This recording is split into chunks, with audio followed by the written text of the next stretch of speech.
Good afternoon. I'm Sarah Shewell. My information will be on the slides, which will be queuing up in just a second.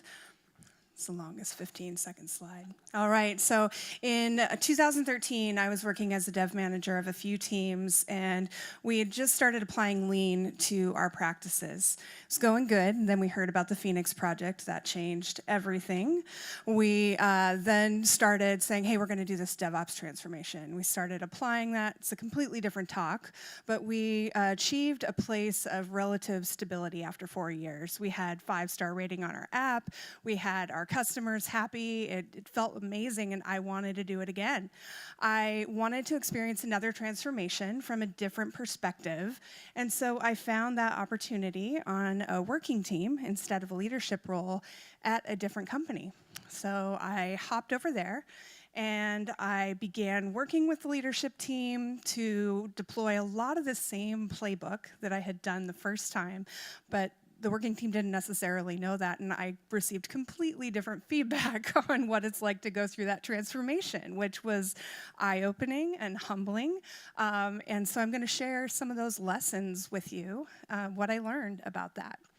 So we know from the State of DevOps report last year that the transformational leadership is really the secret sauce to making your transformation move forward. And it sounds pretty easy in theory. When you're reading about these things, you know, it's supportive leadership. Yeah, I can do that.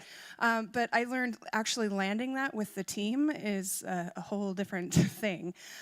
Starting with vision, when I was in that leadership role, I became pretty deeply attached. This is where we're going. I'm so excited about this. Thinking about it in everything that I do. I can tell you from experience on the working team, that's absolutely not the case with the working team. You know, they're working on fixing a bug right now in production.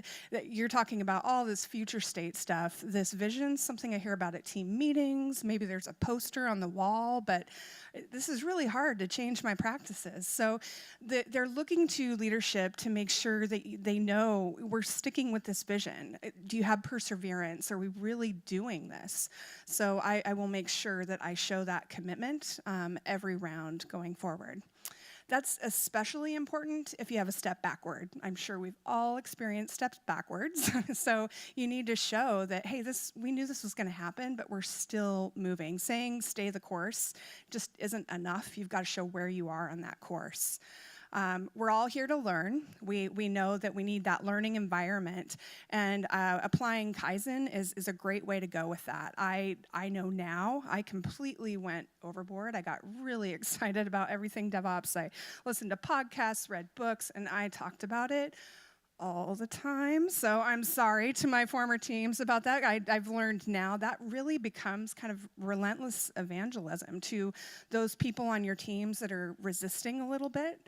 So you need to pick and choose very carefully what you're sharing. Make that pull-based.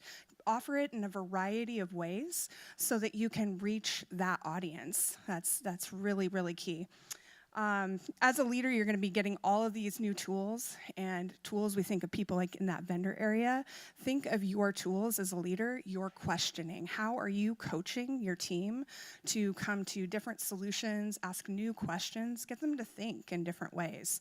All of that is so key because you're going to have missteps, and they need to know that you've got their back, that you're trusting them. Part of the DevOps journey is also telling that story all the way along. This is what we're learning. And I now realize when I was in that leadership role, I was certainly guilty of telling things in almost a highlights reel format. So if you look at Deming's wheel, I really focused on, hey, here's the big problem, and oh my gosh, look at what we did as our results. The teams themselves crave to have their story of how they changed their problem-solving method told, not just the results. So that can actually build animosity in a lot of ways. So maybe think about how you're telling those stories along the way, and just don't rob yourself of an opportunity of a teaching moment of here's new ways to do that. Yeah, this is a long pause here. Got a little ahead of myself. And so as a leader, you're going to be changing that. Make sure you're asking for feedback on your transformation. I'm sure you're measuring it and sharing how the team is doing as a whole, but what are you doing yourself? And ask your team for that direct feedback. So next time I'm going to make sure that I'm showing where we are in the journey all the time. I'm going to show that I'm persistent. We're going to be taking years to do this. And 3, I'm going to be checking for feedback from my team on how am I showing up as a leader and how am I changing. Thank you.